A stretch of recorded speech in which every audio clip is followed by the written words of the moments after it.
Croeso i PenRhydd, podlediad lle mae sgwennwyr yn cael penrhyddid i drafod crefft, cymylliant a chynefin yn ei gwaith. Iestyn Tyne dwi. A Grug Muse dwi. Dyma di'r rhyfyn cyntaf digwydd bod y bennod gyntaf o PenRhydd. Mae PenRhydd yn rhan o beth dyn ni'n dau dim ond i bod eisiau gwneud ers spel, rhoi cyfle i awduron fynd ati i drafod nid i gwaith ar ôl iddo fo gael sglein gorffenedig terfynol arno fo, ond gwaith sydd ar waith, a dyna fyddwch chi'n glwad yn ystod y penodau yma sy'n dilyn mewn difri ydy gwaith sydd ar waith. Cyfle i fynd reit at galon y broses yn ei ffurf amrwd tra bod y sgwennwyr wrthi yn myfyrio ac yn dehongli ac yn trio gwneud synwyr o be maen nhw'n drio ddeud. Oedd y sgwrs gyntaf mae Grug ac mae'r sgwrsiau gyd, da chi'n mynd i glwad yn y gyfres yma wedi cael ei recordio yn Mhabell Len, Eisteddfod Llenyddiaeth Gyfionydd. A'r sgwrs gyntaf yma yn cyffwrdd ar rhywbeth dwi'n meddwl sy'n gyfarwydd i'r ddau ohona ni, sef sgwennu am le heb fod yno o reidrwydd lle. Sgwennu am le unwaith rwyt ti di symud oddi wrtho fo a sbio nôl falle. Mi ges i gyfle i siarad efo dau awdur dwi'n edlygu gwaith nhw'n arw, a dwi'n meddwl mae hwnna'n frawddeg. Dwi'n mynd i ailadro drwy'r penodau yma lle. Ond Marged Tudur oedd y cyntaf hogan lleol i Eisteddfod a Gyfionydd yn amlwg. Mae'n dod o Benllyn ac hi ydi awdur y gyfrol Mynd, falle bod chi wedi darllen honno, cyfrol nath ennill Gwobr Llyfr y Flwyddyn am farddoniaeth yn 2021. A mi oedd y gyfrol yna yn ymdrin efo y thema o alar ar ôl colli brawd. Ond mae Marged hefyd yn sgwennu dipyn am fynydda, ac yn Instagram lot am fynydda hefyd lle. A wedyn yr ail sgwennwr oedd Steffan Gwynn. Mae Steffan yn bensa'r tirlun wrth ei waith, ond yn dod o uwch gwirfa wreiddiol. Bod o'n byw erbyn hyn fyny yng Nghaeredin, so eitha pell o'r ardal. Lle oedd y ddau yn ei dyfynu, digwydd bod. A mae o'n sgwennu barddoniaeth ag ysgrifau ac yn gweithio ar nofel. A mae o hefyd yn rhywun sy'n sgwennu lot am fynyddoedd, am fynydda. A pan ddaru ni feddwl am yr pariad y cyntaf yma rhwng Marged a Steffan, o'n i ryw hanner y disgwyl fysa'r sgwrs yn mynd falle lawr y trywydd yna lle oedd ddaru fo ddim. Mi oedd lawr y trywydd lot difyrach yn diwedd lle. Ac fel ti'n dweud, Iestyn, y syniad yma o adra yn amlwg iawn yn gwaith y ddau mewn ffyrdd eitha gwahanol. Felly, ia, dwi'n edrych ymlaen i chi gael glwad y sgwrs gafon ni.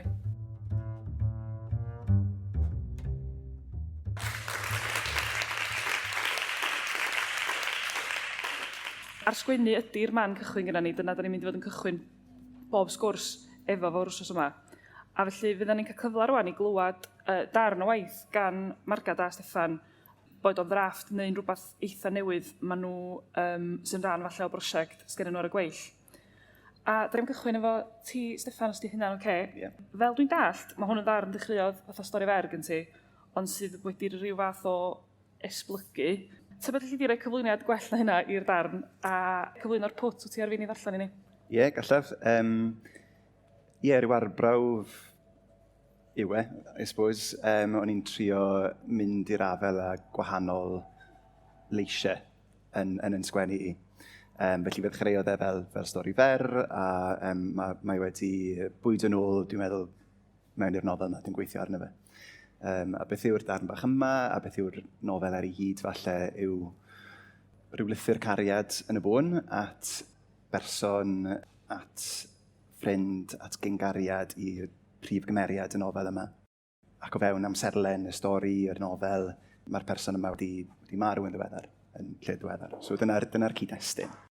Felly na i ddarllen ychydig o ddechrau'r stori, ac o ddiwedd y stori hefyd. A gewch chi argraff falle o'r gwahanol leisiau dwi wedi trio mynd ar ei ôl yn trio deall be mae rhywun yn gallu gwneud efo iaith fel yma. Felly na i ddechrau ffwrdd. Am yr cychwyn. Dwi'n estyn amdano ti wrth i'r tir lithro a chai amdanaf. Y myd twyllodrus breuddwydion, dwi'n sefyll yn ddisyfl wrth i gerrig a ffridd luchio'n don chwilfryw o'm cwmpas. Yn llonydd wrth i'r llechi gyllellu fy nghroen am gadael yn rhyfedd o gyfan. Yn araf, dwi'n cael fy nghlafu. Mewn rhyw dyfodol sydd y tu hwnt i'n dirnad, ti sy'n tynnu'r geiriau o fy ngheg. Yn clustfeinio am sŵn y llyfariaid a'r cytseiniaid hynny, y bydd ei di yn unig yn ei adnabod fel iaith, fel cerddoriaeth. Fy wyddom beth yw edrych yn ddwfn i safn angau a gweld crwst o ysgyrion llechi yn gain llwyd o gylch tafod, teilchion miniog fel y ffurfiau llym a ddiffiniau orwelion ein plentyndod, ac ni fydd hyn yn gwneud synwyr i unrhyw un heblaw amdano ni'n dau. Bydde di'n fy adnabod wrth fy llygaid mawr, fy llygaid canolig, fy llygaid bychain. Wrth glywed chwerthyniad cyfarwydd, fe ddoed i nes ataf. Fel hyn, fe gei di fyw eto, ac fe gawn rannu atgof o wanwyn arall, arogl eithyn yn pwytho'r awyr, a'r draen yn ffrwydro'n erwyn ar hyd y cloddiau tywyll. Felly dyna'r cychwyn. A yn nes at diwedd y stori, mae yna rhyw... yn y stori, ni'n rhyw ddilyn hanes y ddau yma, a mae yna rhyw bwt fan hyn ar yn nes at diwedd y stori sydd yn adlewyrchu ar y ffordd mae berthynas yn gallu troi'n gyfeillgarwch a rhyw o'r tir neb hynny rhwng y ddoi. Felly, cafwyd mwy o ddawnsio a rhannu curiadau calon a cherddoriaeth cyn setlo nôl i rythmau cyfeillgarwch unwaith eto. Ond ar un noson oer yn Amsterdam pan daeth Sam i aros gyda gwrw flwyddyn newydd, gofynnodd iddo a byddai'n ei briodi. Nid rwan esboniodd, ond rhyw ddiwrnod, a gallwn ni fyw adre. Daliodd Elgan yn ei law bryd hynny yn gwybod fod y syniad o adre i Sam yn cael ei fesur mewn ponciau, llygaid, gwythiennau. Yr enwau a'r nodweddion y creigiau oedd yn ei caru iaith lle a iaith corff a gofnododd trwy lygad ei gamra hen ffasiwn, llefydd a fi'n ddahangfa iddo, ac i Elgan yn ystafelloedd di-do lle gallai'r nefoedd ei gwylio trwy gydol ei pnawniau hirion. Roedd yn syniad atyniadol, ond fy wyddiau'n iawn a allai Sam fyth fod yn hapus yn y cynefinoedd hyn, ddim mewn gwirionedd. Diolch o galon.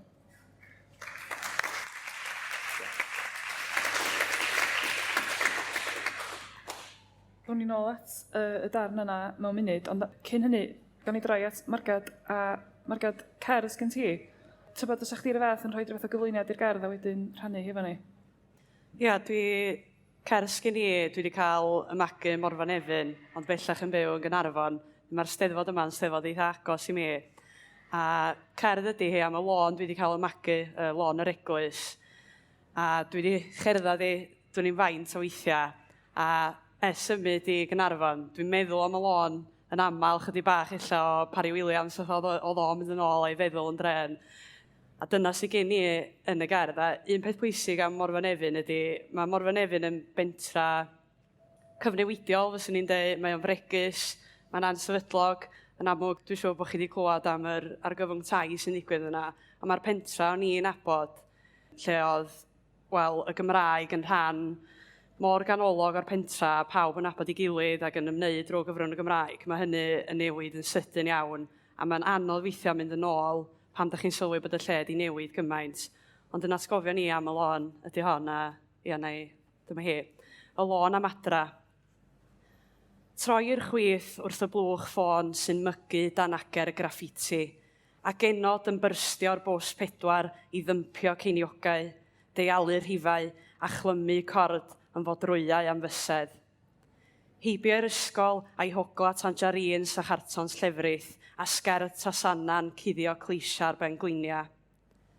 Ger haiffi cyflymu cyn i Mr Taylor fy rhwydo a sodro bus i glust wrth i Rottweiler fynd i ffeit efo'r ffens. Ymlaen at yr eglwys lle bu'n rhywun yn crychu ar ffenestri lliw, a dwi'n plygu mhen rhag ofn i mi ddal llygaid y cerig beddi. Ac mi welai'r twll yng ngwrych y tŷ haf, a'r gastan wyddau na bledwyd a bat criced, nes bo'r concus yn sbydu hyd y lawnt. Gan gyrraedd y pant, lle nad oes sgola stryd, dim ond deryn yn sownd mewn draen, a dyn mewn cot hir ddi yn barod i'n hipio os na frysiau am adra. Ar yr allt, mae nwylo'n greddfol gau am freg sbeic, ac ymhen y lôn mae Twm sy'n gwybod bod o bach yn sŵn fy sgidia, a daw ei gynffon i gosi'n hwysa wrth i mi gamu drwy'r adwy am y tŷ lle gallwn unwaith droi bwlyn ei ddrws.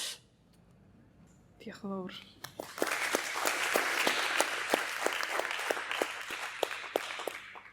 Felly, pan oedden ni'n rhoi yr sgwrs yma at ei gilydd, oedden ni'n meddwl pwy oedden ni'n mynd i roi. O gynna ni lwyth o sgwennwyr oedden ni eisiau cyfweld, ac oedden ni'n meddwl pwy sy'n mynd yn dda fo'i gilydd.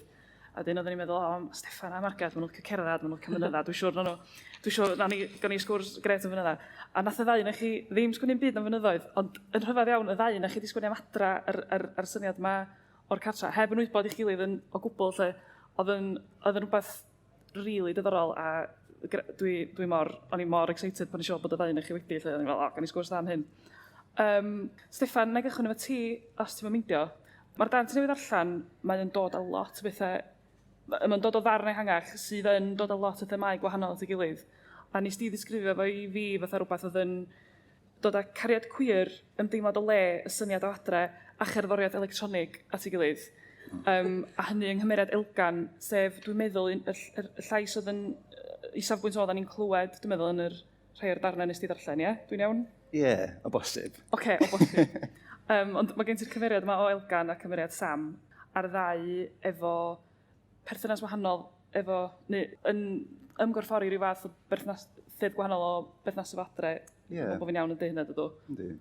Felly, ia, cymeriad elgan yma, mae o'n gerddor yn ddyn hoiw, mae'n dychwelyd adre, mae o'n byw i ffwrdd, mae'n dychwelyd adre i'r ardal lle gafodd o'i fagu yn y stori. Fe di sôn, chydig bach, i fi, jyst am bwysigrwydd yr ardal benodol yna ti'n sôn amdani, achos mae'n le penodol iawn, dydy, a ti'n sgwennu mewn ffordd penodol amdano fo yn y darn. Rôl y tirlun yn gyffredinol yn y gwaith, a cysylltiad hynny efo serch cwiar a rôl cerddoriaeth electronig yn hyn i gyd. Ie, ti am lot yn digwydd na i. Ie, wel fel ti'n gweud gyda fach, mae'r beth sydd ar waith gennau a mae'r beth dwi dal yn trio gweithio'n ffordd drwyddo fe. Dwi'n meddwl, I suppose mae'r tirlun yn le diddorol i ddechrau efo hynny, a dwi'n meddwl mae'r hyn sydd y ddiddordeb i fi o ran y tirlun chwarelyddol dwi'n disgrifio fan hyn. Yw y gwahanol yfodau sydd yn bodoli o fewn y tirlun chwarelyddol yna, a sut mae'r gofodau yna yn perthyn i wahanol yfodau, fel maen nhw'n perthyn i gerddoriaeth a i'r cariad yma wedi'n sôn amdano hefyd.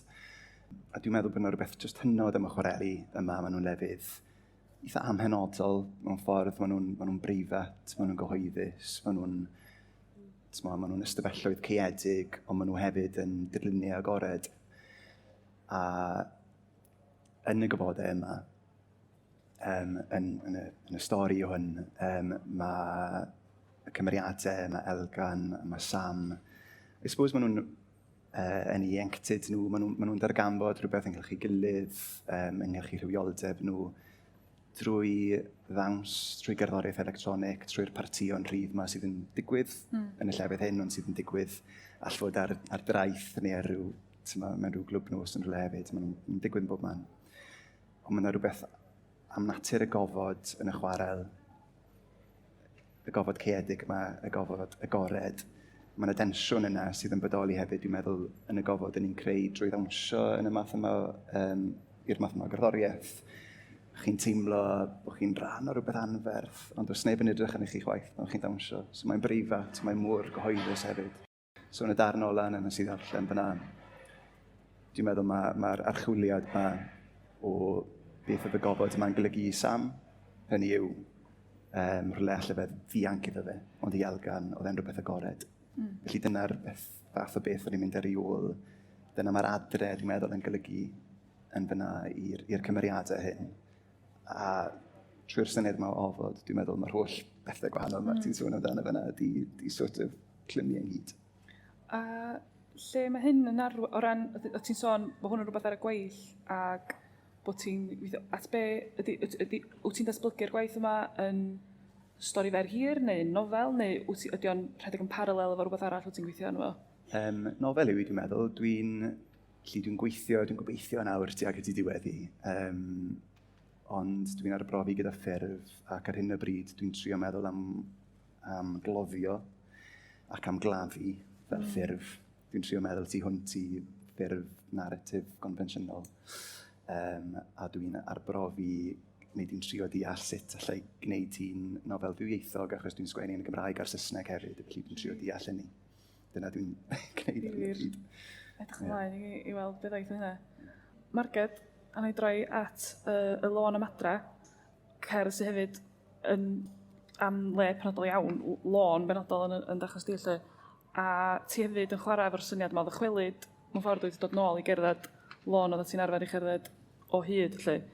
A ti weld efo diddordeb yn yr heina yma o adnabyddiaeth fatha'r Steffan yn sôn mewn gwirionedd, sy'n ei bob tirlun gwahanol gymunedau neu gwahanol bobl yn adnabod y lle mewn ffyrdd gwahanol, lle. Elli di sôn mwy am y diddordeb yna a yr ffyrdd ti'n trio cyfleu hynny mewn barddoniaeth neu falle'r heriau sy'n yna o geisio cyfleu hynna mewn barddoniaeth? O, fel chdi'n dweud ar y dechrau, dwi yn licio cerdded a dwi'n licio mynydda. A pa mae rhywun yn mynydda, da chi'n cerdded i rwla am y tro cyntaf a mae yna rhyw wefr o ganfod rwla, ffeindio rwla newydd, mae'n cydio yn chi go iawn. Ond wedyn mae hynny'n newid wedyn pam da chi wedi cerdded yr un lle droion, pam da chi'n dechrau cael y lefel o adnabyddiaeth na, o le ydych chi. O, dwi'n gwybod y fama, mae yna dron y llwybr cyn i mi ddod ato fo. O, dwi'n gwybod bod yna rhyw hafn y fama. Dwi'n gallu nabod y tirlun cyn i mi ddod ato fo. Wedyn mae yna haen eto fyth wedyn pam wyt ti'n cerdded dweud mewn niwl neu tywy garw a ti'n sylwi yn ganol y niwl. O, dwi'n gwybod yn union lle dwi. A mae yna wbeth am y teimlad yna, mae'n wir yn grymuso chdi. Hefyd beth ti'n gorfod ffeindio di, ti byth yn gallu bod yn feistr ar y tirlun a mae o wastad yn dysgu rhywbeth i chdi ac yn herio chdi a ella rhyw ddada bo sa chdi gallu tynnu'r gymhariaeth hynny fo sgwennu pa mae rhywun yn neud o'n gyson, wel ti yn dod i nabod y sgwennu a beth ti eisiau ddeud a pan ti'n teimlo, ia, dyna ni eisiau ddeud fyd a gobeithio bod fi wedi gallu gyfleu o. Mae yna dal yr heria na, mae yna droion eraill lle ti'n fel, o, fydra i wneud hwn, a ti'n ffeindio, na, dwi'n gallu wneud o, dyn ti'n cwestiynu, os ti'n gallu sgwennu o gwbl wedyn, neu mi ydw i, pryd bynnag. Ia, wedyn oedd y gerdd yma, di gwir nes i sgwennu, o'n i wedi bod yn meddwl am y lôn lot yn ystod y cyfnod Covid, oherwydd o'n i'n cerdded y lôn yn meddwl drwy'r adag yn ystod y cyfnod yna, ac o'n i'n sylwi, o mae gennau gymaint o atgofion, neu rhyw straeon neu chwedla fewn y teulu bron, am bob tamad o'r lôn yma, a o'n i'n just llwyth atgofion yn dod yn ôl, mi o pethau o'n i'n wedi meddwl amdano nhw'n gymaint amser ac o'n i'n synnu sydd o'n i'n cofio nhw. A wedyn nes i sesiwn fawr eleni ac o'n i'n siarad efo Daniel Williams, so mae bellach yn byw fel un heli, ond gafodd o'i fagu ar yr un lôn a fi 30 mlynedd cynt. Ac o'n i'n sylwi wedyn, o ia, mae pob efo straeon eu hunan, a mae pob efo lôn eu hunan, dydy, sy'n golygu rhywbeth iddyn nhw. Ac oedd o'n rhyfedd mewn, union y lôn yma, ydi lôn o hefyd. A dwi'n yn gwybod be fyswn ni'n neud efo'r darn y dyfodol, dydy o'n byd o werth mewn ffordd, ond sy'n ni yn, ar ôl siarad efo Daniel, o'n i'n meddwl, o ma yna rhywbeth yn ddifyr, sy'n ni'n licio casglu straeon gwahanol bobl ar hyd y lôn, oherwydd mae'r lôn ei hun yn deud gymaint am yr ardal, mae yna du ha yna, a mae yna enw tŷ yna hefyd o'r enw Bryn Cyffin ydi enw'r tŷ. Pwll Crwn oedd yr enw cynt, a dwi'n cofio y tŷ lle ar enw yna. A be ddigwyddodd, nath na berchnogion brynu fo fath ail gartra, newid yr enw i Bryn Cyffin, ac oedden nhw'n meddwl drwy neu hynny. Be mae'n golygu ydy Bryn Terfel a Cyffin di cyfuno, a dyn oedden nhw'n meddwl drwy roed yr enw bod o'n talu gwrogaeth i'r diwylliant Gymraeg, heb sylwi bod nhw'n neud rhywbeth coplyn o'n niweidiol. Ond mae'r enw yna, Pwll Crwn, mae'n deud lot, sy'n mae'r tŷ nesaf, so fo, mae wedi cael ei brynu ddiweddar, a mae'r tŷ yna fo damprwydd mawr drwyddo fo, oedd yr enw roi cliwd oedd, ond da chi'n colli pethau, sy'n ni'n licio eich casglu straeon pobl sydd wedi cherdded i, a neud o tu hwnt hefyd, falla wedyn, y Morfa Nefyn ar ei hyd, yr fod dwi'n dweud, mae'r pentra yna newid mor sydyn wan, a ia, jyst eisiau cofnodi, a wel, mae'n anodd dweud, o'n i'n mynd i dweud wan, dathlu beth yw'r pentra, mae'n anodd dweud hynny am bod o newid gymaint. Be di pwysigrwydd cofnodi i chdi ta, fatha, pam bod hwnna yn teimlo fatha gweithred bwysig? Ia, achos y peth ydy efo rhywbeth fwma, rhyw ddiddordeb papur bro fysa fo mewn ffordd, ond eto mae'n bwysig bod y straeon yma yn cael eu cadw, dwi'n meddwl, eto yn y lôn, Mae yna eglwys yna, mae ysgol Morfa Nefyn ar y lôn hefyd. Ac o'n arfer bod eglwys Gatholig dan rhyw 4 blynedd yn ôl, mae wedi cael ei chwalu byn hyn. A wedyn mae yna ddadl ar hyn o bryd wan, mae yna gwmni eisiau adeiladu tai yno, so fydden nhw'n werth $500,000 yr un. Mae hyn yn dorcolonus i fi. Mae'n ysgol bach ar y pentra, lle dwi wedi cael magu. Mae wir yn torri'ch calon chi, ac hefyd yn ymwneud efo gerdd yma. Fel dwi'n dweud, dwi'n byw yn Gaernarfon erbyn hyn, a falle o'na chydig o ddim o deuogrwydd hefyd. Mae'n ffrind gorau fi, Mara Llywelyn, mae hi yn rhan o'r sgyrsio yma dydd Sadwrn. Mae hi dal yn byw yn Morfa Nefyn, a mae hi mor weithgar o fewn y gymuned. Mae'n gadeirydd cyngor tre Nefyn, a mae'n ymwneud efo hawl i fi adra yn ymgyrchu. A wedyn mae yna rhyw deimladau hefyd o dylwn i fynd yn ôl, ond y gwir amdani di rywun ddim yn gallu fforddio na dychmygu meddwl am brynu tŷ yn y pentra chwaith. Ond mae'r cofnodi na'n bwysig arwydd. Mae'n rhywbeth, fyswn i ddim yn dweud mod i'n sgwennu cerddi yn gyson, ond un beth dwi yn wneud ydy, mae gennym fi lyfr mynydda, wedyn pan fyddai'n mynd i ben mynydd, dwi'n cofnodi y daith yn y llyfr bob tro. Mae hynny rhan fwy o'r amser yn gofnodion diolchedig o ddiflas, dwi jyst yn sôn am y tywydd a'r llwybr dwi wedi gymryd. Ond mae yna droion, mae rhywun yn anorfod pan maen nhw'n cerdded, da chi'n cario eich stwff personol efo chi wrth gerdded. A wedyn drwy'r daith, dwi fatha mod i'n gallu gwneud synwyr o bethau, neu gallu dod i'n nabod yn hyn y well, a canfod fy lle yn y byd ella. A dwi'n meddwl, oedd hynny'n helpu fi sgwennu y gerdd yma, cos bod gyda fi bod o'n brifo gymaint meddwl yn pentra, oedd o'n bwysig i fi allu sgwennu y gerdd yna wedyn. Reit, ie. Mae'r cwestiwn nesaf gwneud y gwir yn cysylltu efo... Mae'n gwestiwn rhywun i chi, mae'n cysylltu efo'r pethau ddech chi'n sôn am o bod chdi'n byw yn Gaernarfon yn sbio nôl ar Morfa Nefyn a bod hwnna'n gymled lle. A'r cwestiwn oedd, da ni wedi sôn am y llefydd da chi'n sgwennu amdanyn nhw, ond os yr un yna chi'n byw yn y llefydd yna rwan, a yr syniad yma o, ydy'r lle, y gofod, da chi yno fo wrth sgwennu yn effeithio be da chi'n sgwennu amdano fo, yn enwedig pam da chi yn sgwennu am lle nad ydych chi yno ar y pryd. Felly, yr cwestiwn oedd lle oddach chi pam gafodd y darna mae sgwennu, a sut oedd hynna, falle bod o ar lefel hollol, ar lefel stafell, neu bod chi mewn tren neu ddinas, ond sut oedd hynna'n effeithio ar y sgwennu. Dwi'n mwyn gos wedi fildio'r beth ti'n newid sôn am Gaernarfon. Wyt ti'n sgwennu, pan ti'n sgwennu, adra wyt ti neu? Digwydd bod efo hon, o'n i yng Nghanarfon o'n i, ac ella oedd hynny, oedd o'n gweithio mewn ffordd, o'n i'n trio hel atgofion am y lôn. Ond mae hynny wahanol iawn i sut i sgwennu fel arfer. Dwi'n math o sgwennwr, dwi'n gorau profi be dwi wedi sgwennu, a hyn os dwi'n sgwennu am rhywle, dwi eisiau mynd i'r lle yna, a dwi'n gorau gwneud hynna droion, cos hwnna di'r unig ffordd dwi... Ella bod fi ddim yn sgwennwr naturiol wrth redd, dwi wir gorau pwsio'n hyn i deimlo go iawn. Felly mae wahanol i beth dwi'n gwneud fel arfer, ar ydw i'n dweud, dwi'n licio mynd i'r lle a profi fo. So hynny di, sa'ch ti'n dweud bod chdi'n sgwennu am Portyn Llaen, sa'ch ti'n eistedd am Portyn Llaen, yn sgwennu am Portyn Llaen? Byswn. Oedd gynnau gerdd oedd y talwn ddoe, ac oedd honna'n ymwneud efo Morfa Nefyn, ac oedd hwnna'n ymwneud efo Cae Coch y groesffordd y Morfa Nefyn, a wrth dwytha o'n i'n sefyll yn Cae Coch am awr jyst yn sbio o gwmpas, ac yna lwyth bobl yn masio fi, mae'n siŵr bod nhw'n meddwl mod i mor od, ond dyna sydd o'n i'n trio sylwi ar beth o'n gwmpas i, a o'n i'n gorfodi'n hyn go iawn i wneud o'n bod o ddim yn dod yn naturiol. Ti'n lwcus o sgwennu barddoniaeth o ti a nid fatha straeon, ti'n yna eistedd ar oer fel am spel, Difyr, bod ti allan yn rhan o'r broses sgwennu, dim yn ffordd? Ynddi'n bendant. Mae'n siŵr ti'n cael un peth, fatha pan mwyd ti'n mynydda, felly mae'n syniadau'n dod i chdi weithio dweud, a ti'n rhyw gerddad efo'r syniad ydyn. Ie, dwi'n gwybod, sgwennu am bethau gwahanol fan hyn, ond mae'n debygrwydd mawr yn yr hyn ni yn neud yn palu am yr atgofion yma ac yn y blaen, ond dwi'n wahanol i ti di meddwl yn un ffordd, dwi ddim yn meddwl allan ni bod yn sgwennu'r hyn, dwi'n sgwennu nawr heb mwyd yn sgwennu o bellter. Sy'n ddiddorol, dwi'n meddwl fwy o rym yn dod o hynny rhywsut. Ond mae wastad angen bod yna hefyd i bigo ar y manylion ac yn y blaen fel ti'n gweud. Ond ti'n sôn am bellter, mae Gaernarfon ddigon pell, ond ti'n... Dwi'n gwybod, dwi'n bellach i ffwrdd yn dwi. Sut mae'r pellter yna yn effeithio fel yr ffordd nes ti fynd ati sgwennu'r darn yma ac pethau ti'n sgwennu dipyn am dirlun Gogledd Cymru, dwyt? Yndw, mae beth sy'n benthyg un yn dda ar gyfer yr hyn dwi'n sgwennu nawr yw mae yna elfen o hiraeth fan hyn am y person yma sydd wedi mynd yn yr ysgrifennu. Mae'n hiraeth hefyd am dirlun fyna hefyd, a dwi'n meddwl mae blethu o ran tirlun ar corff wedyn ac yn y blaen, sydd yn leith diddorol dwi'n meddwl i fod yn sgwennu ohono fe. Ond ie, o'n i'n sgwennu hwn, o gynnau deadline, o ti wedi gosod i fi.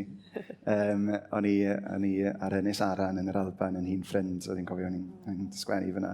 A lle ddisgrifio'r ddesg, oedd e'n rhywbeth oedd ffarmwr, just ar y top. Wow. A wedyn ar y goesau pren, a dwi'n cofio hynny, achos o'n i'n sgwennu, a ni'n teimlo'r graig yma, a oedd y mŵr oer y garreg o'r sgwennu, a wedyn, dwi'n marmor ddim yn dod o'r Alban, ond dwi'n garreg gwahanol iawn i'r lechen o'n i'n sgwennu amdano. So mae'n rhyw densiwn fyna sydd dwi'n gweld yn leith gyboethog i fod yn sgwennu ohono fe, dwi'n meddwl. Mae hwnna ddelwedd mor greit, chos mae llechan yn garreg eitha cynnas. Fel mae cerrig yn mynd, ydy. Yndi, ti'n iawn. So mae hwnna'n ddelwedd rili cry. Reit, da ni yn dod at diwedd y sgwrs. Mae gen i un cwestiwn bach ola jyst i gloi. Diolch o galon i chi dau am y sgwrs pnawn mam. Mae'n biti bod o'n un bach mor fyr, sa'n wedi gallu siarad am hydoedd. Dwi'n teimlo fatha bod ni mond newydd uchra mynd am groen pethau. Ond diolch i chi dau. Yr cwestiwn cyn i chi fynd ydy, be ydy'r llyfr neu darn o waith neu darn o gelf sydd wastad wrth law pan ydych chi yn sgwennu neu yn meddwl neu yn be bynnag? Os yw rhywbeth ydych chi yn troi eto fo? Sgwyn ti rhywbeth? Mae gennau lyfrau barddoniaeth wastad wrth ym Mhenelin, jyst pan nhw'n mynd a dod. Ond falle mae'n siŵr y dylanwad mwyaf yn y fi o ran yn sgwennu ydy gwaith yr Rhys-Iorwaith, dwi ar mewn tîm talwn efo hefyd, a mae o'n rhyw athro barddol i mi bob pwrpas. Mae'n sgwennu pethau PenRhydd ydw i, gan amlwg mae'r Rhys yn sgwennu llawer o bethau caeth, ydyn falle bod hynna yn rhyfedd bod hwnna'n gymaint o ddylanwad mewn ffordd, ond ia, dwi'n cofio darllen awdl nath Rhys pan oedd ennill llygada yn Eisteddfod Wrecsam, dwi'n meddwl, yn y coleg, a meddwl, waw, fatha, oedd yn y tro yn cyntaf lle o'n i wedi mynd at gerdd, ytrach na bod wedi cael ei roi i mi yn yr ysgol neu yn y brifysgol. A teimlo, waw, mae hwn yn anhygol, mae wir yn eich fewn y myd i fwy, o llawer o bethau eraill o'n i wedi astudio. Felly mae o wastad llaw, a mae yna gyfrola mynd a dŵad drwy'r adag, a ddiweddar wedi bod yn darllen gwawrio gan Tegwen Bruce Deans yn chwipo gyfrol wych, ond ia, rhyw bethau'n mynd a dod o hyd. Hyfryd. A beth ti ddim? Mynd a dŵad mae pethau hyd, gen i benturau o beth wedi ar rhan i'r darllen, ond mae gen i ddiddordeb mewn llyfrau sy'n herio'n syniad i o beth yw'r nofel, beth yw'r ffurf, ac hynny mae hwnna'n rhywbeth gen i ddiddordeb yn dde, ond wrth law hefyd yn aml mae rhyw lyfr drosedd, llyfrau plant, achos mae yna jyst rhywbeth mwyr addysgiadol am sut i weid stori ynddyn nhw. A mae hwnna o ddiddordeb i fi, sut i weid stori yn syml, ac yn, mewn ffordd diddorol, hwylus. Gwych, diolch o galon, mae hwnna, da chi wedi gadael fi fel lot i feddwl am yn sicr, a mae wedi bod yn sgwrs hyfryd i agor yr gyfres yma o sgyrsiau. Diolch i'r ddau na chi am roed cip i ni o dan y bonet a'r injan i'ch sgwennu. Yr hyn sy'n gyrru chi a sut ydych chi'n mynd ati. Anamal iawn, da ni'n cael cyfle i ganolbwyntio ar y broses ei hun yn fwy na'r allbwn. A creu'r gofod yna gobeithio ydy digban y gyfres yma o sgyrsiau PenRhydd. Ond am rwan, pnawn da i chi gyd ar Rhowch Gymeradwyaeth yn gwestiwn i ysgolwch y dda.